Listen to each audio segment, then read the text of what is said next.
Welcome to the Susan Brender Show. It's all about you, featuring shows on health and wellness, the performing arts, politics, and people who inspire you to be your very best. And now, here's Susan Brender.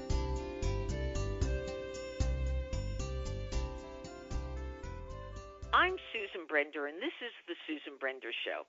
You know, there is a very popular show on NPR in New York. It's called Fresh Air. And the woman who runs it, or is the host of the show, is extremely wonderful, and she really has some great interviews. And Gene Simmons, and I don't know if you know, Sri, who Gene Simmons was. I actually didn't even remember myself, but he's the singer. Of course, he had a band, and he would sing, and he made millions and millions of dollars. And Terry Gross, who's the host of Fresh Air, asked him, she said, you know what? I would like to know what motivates you to do what you do. And guess what he said, Sri? What did he say, Susan? Money. Oh. Money. Now, I have a suspicion that Dr. Sri Koka does not think in those terms. You think about how passionate you are about serving your patients who have missing teeth, who need high-quality dentures and partial dentures and care that they can't get otherwise. Is that who Sri Koka really is? Susan, I hope so. That's the person I certainly try to be and aspire to be, yes. So thank you for recognizing that. Oh, absolutely. Okay, let's talk about you were born and raised in England, and you moved to the United States to attend dental school. Now, most people, and you talk about dentists, and you know, they think the average dentist, what does he do? He, takes looks in your mouth, gives you X-rays, changes your cavities, and things of that nature. What sets you apart from other dentists? Susan, I think what sets us apart in our practice is that we really do believe that the patient is at the center of what we do. And there are times when there are forces that push you away from that. And whether it's worrying about the schedule or worrying about how many patients have to be seen in the next few minutes or that day, or, what is the business side of things, these are all things that make it hard sometimes for a dentist to really be able to sit and focus on the patient. But what we try and do is never lose sight of that as the primary reason why we love going to work every day is to take care of our patients. And think about what their experience is and try and make our interaction with them focused on what they're looking for. Yeah, I'm interested, and I think our audience would be interested in this too. Can you tell us a little story about one of the incidents that you've had during your career as a dentist that sets you apart from others and also makes you love what you do? Yes, I really enjoy taking care of people from all walks of life.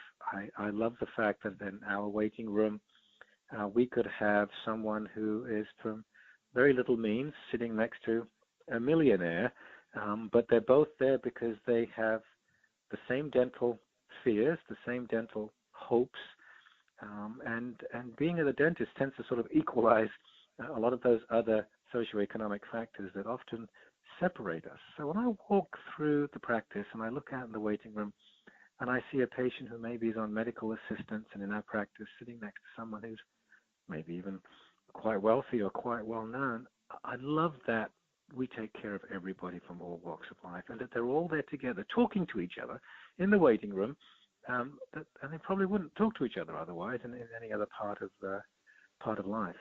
Yeah, and very often when you talk to people, and I'm included in this, I have to say, from a personal standpoint, when I think about going to the dentist, the first thing that I think about, of course, is that I absolutely love my teeth being really in good shape, because teeth make a person in many ways. I'm sure you can tell us about that as well, that people's personalities dictate how they feel about taking care of their bodies, taking care of their whole everything. I mean, their mouth as well, and how it also, it's kind of part of the mind-body spirit situation.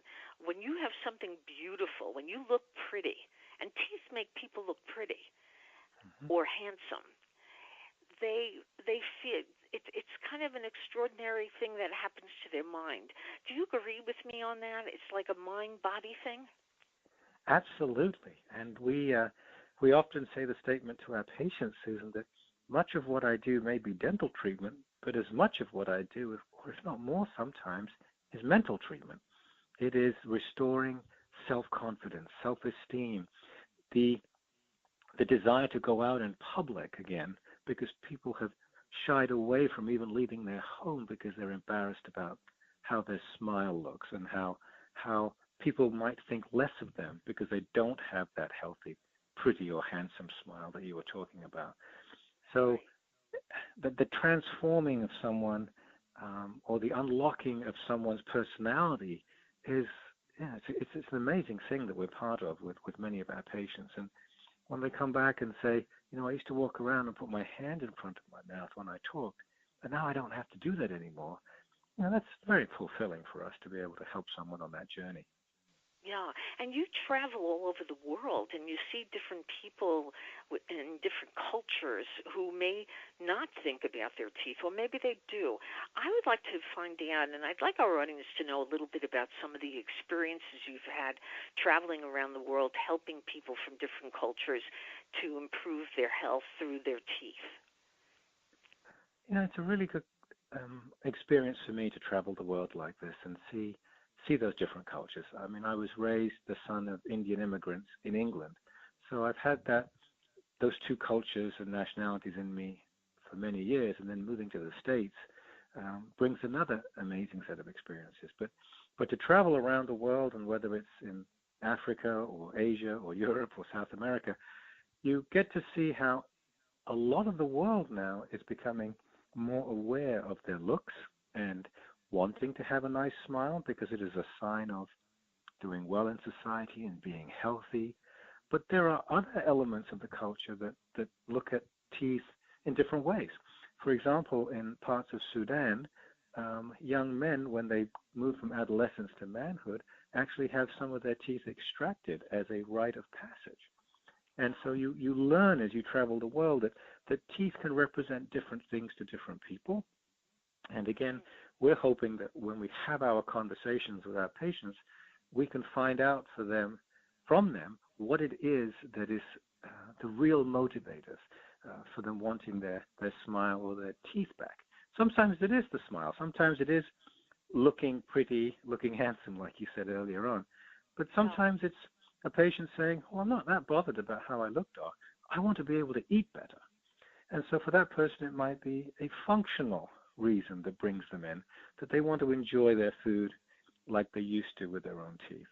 So that sort of explains there are national things and cultural things around the world that are different.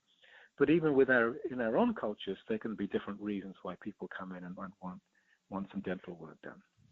Well, that leads me to the question of nutrition. I mean, you just talked about people want to be able to have teeth so they can eat, but there's a lot of food that is good for you with regard to, again, the teeth, and then there's a lot of food that is not good to you. Now, do you deal at all as a dentist? Do you ever talk about nutrition with your patients? Yeah, actually we do. We talk about that in two different ways, Susan. The first one is that sometimes we've had patients who come to us who say, I want to get my teeth fixed so I can eat better, because I know that if I eat better, I'll be more healthy. And I think that's true to a certain degree.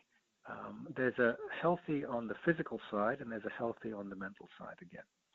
Today, we have so many wonderful liquid formulations for getting the nutrition we want that one could probably make an argument that you don't actually have teeth from a nutritional perspective to be where you need to be. You could drink the nutrition you wanted. But on the mental side, not being able to eat the same foods as everybody else when you're out at a party or you're at a special occasion, feeling inhibited that you cannot fully participate in that way when so many of our major social functions today revolve around a meal, right? Or even in other places, just at home, wanting to be able to eat whatever you want to eat and not having to worry about it hurting or not being able to chew your food. There's a quality of life element that comes from having all of your teeth in a state where you can use them to eat whatever you want. So, both that mental side and the dental side have to be fitted in again, even on the situation of eating food. Yeah, very interesting because, again, I remember, and now this is going to kind of date me, and I'm talking about a time many years ago when it wasn't uncommon for a parent who had a new child, an infant, and to satisfy them, they would give them water with sugar, okay? Mm-hmm. Or they would put some kind of drink in their bottle that had sugar in it, and they'd let them suck on it on the bottle. And do you remember those times when that was popular? Yes, and it's still not unpopular. My sister is a pediatric dentist, and these issues of nursing bottle caries, meaning decay, tooth decay that's come about from the use of the nursing bottle and the liquid that's inside it, it still happens today. Yeah. It happens today. Now, you're not a pediatric dentist, and I would love, of course, to talk to your sister about that because I'm sure there are a lot of mothers who would like to know what the best way to take care of their infants is. But from your standpoint and knowing what you know, what would you say to those parents who give their children bottles full of, sugar and drinks that are full of sugar? In addition to which, I also would like to know whether or not this is going to change, and if it does, how? Well, the question of will it change and how is really a public health question. It's a big challenge, and sort of part of that bigger question of how do we always think more about our health when we eat or drink anything, even as adults, right? But here as parents with our children, again, if we want the best for our children, and a lot of times we make sacrifices as adults to do what's right for our children, it would be trying to find a better balance between what is convenient. This will help my child calm down or feel better or sleep or get nutrition, and understanding that there are better ways to do that can still achieve that end without giving them liquids or any kind of diet that actually is going to cause them a lot of problems later on. I'm not an expert, like you said, like my sister, but she once said to me, there are over 50 million school hours lost every year by children in the U.S. because of tooth decay and its consequences. So, Amazing. There's lots of knock-on effects, right, of something that seems innocent at the beginning that might actually impact your child later on in life in many ways, not just the dentistry itself and the pain and the fillings and the financial cost of dealing with it, but also what happens with the education. And that leads me to something that is, again, more up your alley, I suppose, and that is very often you speak to dentists who have retired, and the reason that they've retired is because going to a dentist often elicits a lot of pain. Of course, you give them painkillers and various other things to ensure that they don't feel the pain. But on the other hand, it could also be psychological, too, just hearing the noise and keeping their mouths open for lengths of time. Now, you look at patients day in and day out, and I'm just curious about how you feel.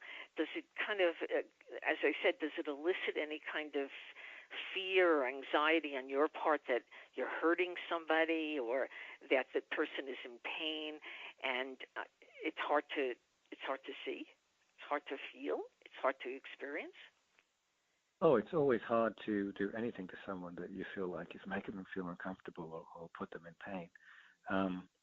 And I think a couple of ways that I use to reconcile my discomfort with that is, well, in the long run, we're trying to achieve a goal that the patient really is hoping to achieve, and they understand that this is a step that they have to go through to get there.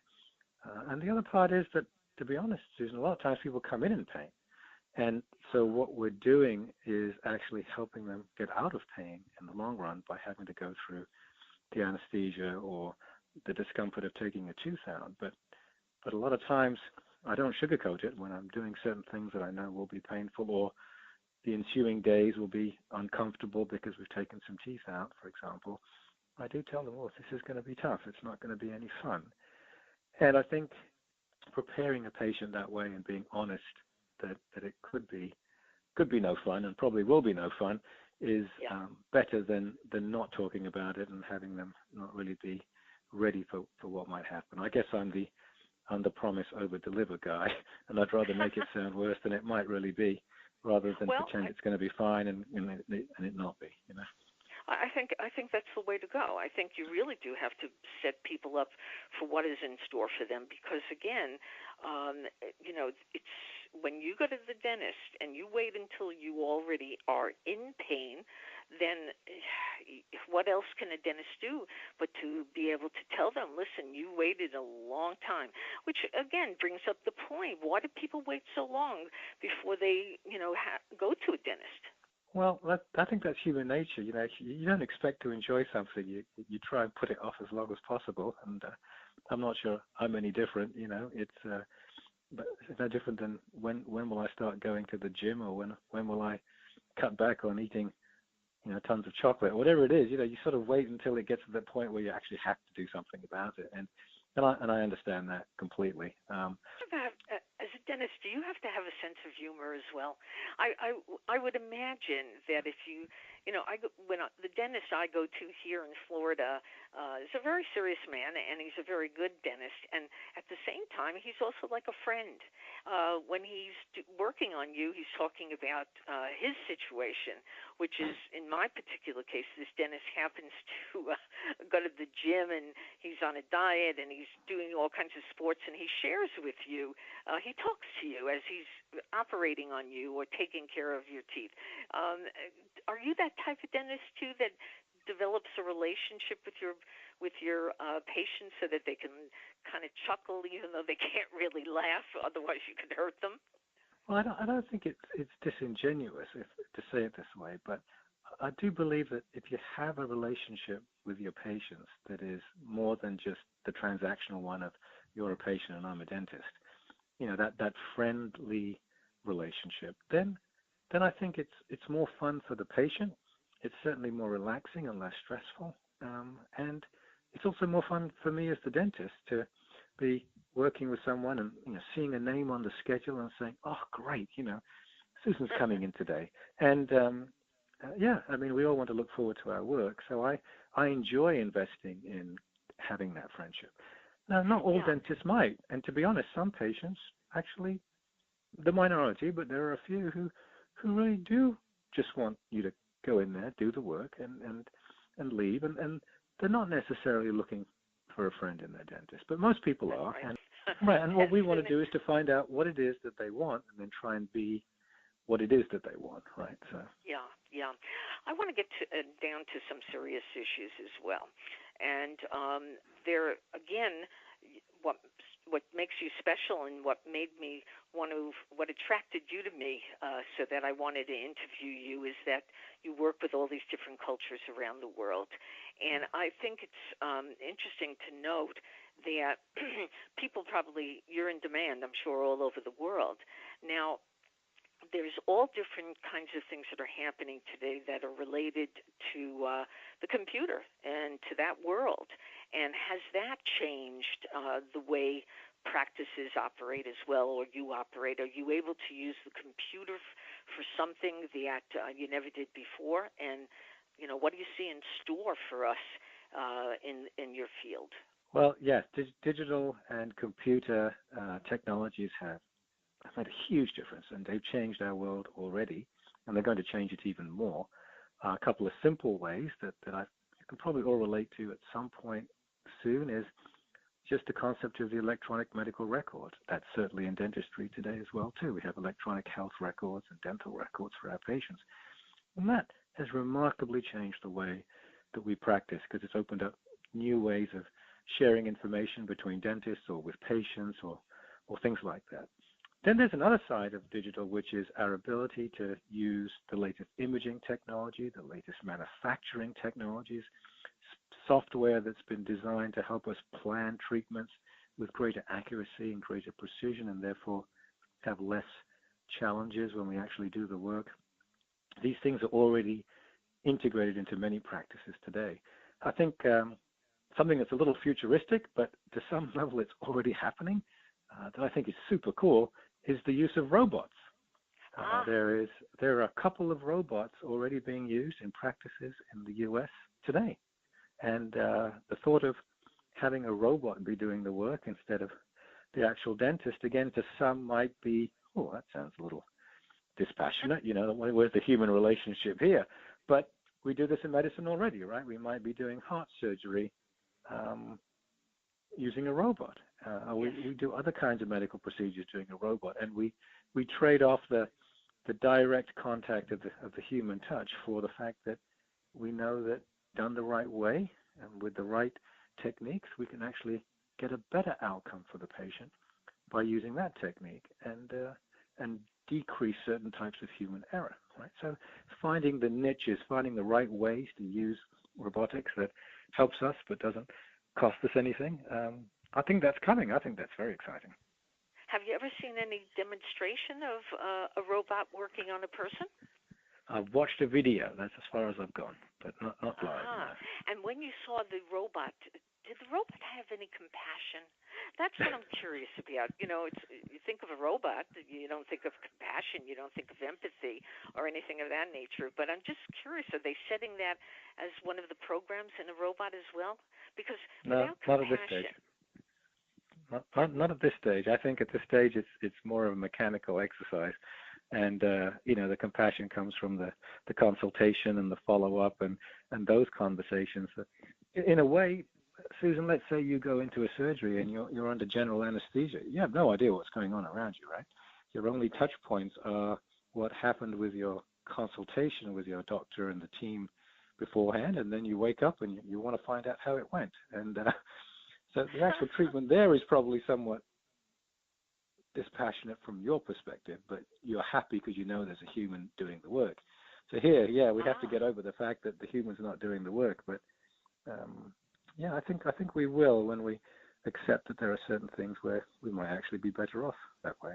So. Well, it would be very interesting to see what goes on because the robots are sort of taking things over. You think they're going to take over the jobs take over your job? Can you see that happening? Yeah, I think it's a tongue in cheek, yes, but more seriously, it does worry me for what this means for jobs all over the world as we become more and more automated. Yes. Where will this come from? Where will this go? So that worries me. Yeah, and I think it's a very interesting subject. Well, we're almost at the end of the show, and there's always, for me, I think it's very important for the person whom I'm interviewed to get the last word. So from your standpoint, what would you like to tell our audience, and what would be very important for them to know about? I believe that the relationship that you have with your dentist is very, very important. I think it's important that you like your dentist and that your dentist likes you. And it's not necessarily like finding a psychiatrist, but there are some similarities. And I do think that do not be afraid to try 2 or 3 or 4 dentists until you find the place that feels right. And it may not just be the dentist. It may be the office staff. It may be the decor. It may be you just walk in and it feels right, and then that's followed through by having a nice experience. And so, check us out. Try us out. Yeah. And have you written a book, or do you have any intentions of writing a book or publishing something so people can get all the information they need from you? Well, I haven't thought about that, but maybe I should now that you've put the flea in my ear. I tend to do my writing as more in the way of scientific papers, but that's a wonderful idea. I hadn't really thought of that. I think you should. I think you should write, because look at all the experiences you've had all over the world, and I'm sure you've gotten feedback from people about the way you treat them. Because just even, I met you for a few moments, and the first thing that I said to myself is, this man has compassion, he has empathy, he has interesting stories to tell, and a lot of really wonderful things to share with us. So don't forget that. That might be something that you can kind of call me up one day and say, Susan, interview me again because I want to talk about my book. So anyway, we today have been interviewing Sreenivas Koka, who has a practice of dentistry in California, San Diego, if I'm not mistaken. That's right.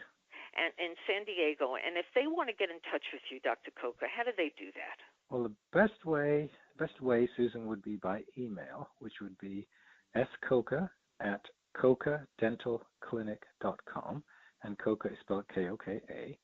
And then the other way is to call our practice. We're always happy to chat to people on the phone, 858-268-5020, and that will get us in touch with each other. That's wonderful, and thank you so very much for being on the Susan Brender Show. Come back again. But I have to ask you one question. Do you think when somebody is in their 80s or approaching their 90s, for example, and they have a problem with their mouth, something, okay? Do you think it's appropriate for a dentist to do the work on somebody who's that old? Oh, yeah, it depends on the patient. So I kind of joke that there's a chronological age and then there's a real age. And, my parents, they have a certain age, but physically they're in a different state of mind and a different state of health than somebody who's the same age but maybe is much healthier or much less healthy or much more engaged in life or less engaged in life. So there are people in their 80s and 90s who come to our practice who say, Doc, I plan on living another 10, 15 years, and I want to do it at 100 miles an hour. And then there are others who say, oh, doctor, I don't even buy green bananas anymore. I don't want to do anything. There you go. And so, again, you're trying to find people what is important to them and meet them in their space. Okay, and we finish the show now. So my guest again has been Sri Koka, a dentist from San Diego, California, who really deserves to be known by virtually everybody because his compassion, his empathy, and his experiences dictate that he would be, whatever your needs are, he would accomplish that. Thank you again, Sri. Thank you, Susan. Thank you for listening to The Susan Brender Show. To be a guest, email sebrender@yahoo.com.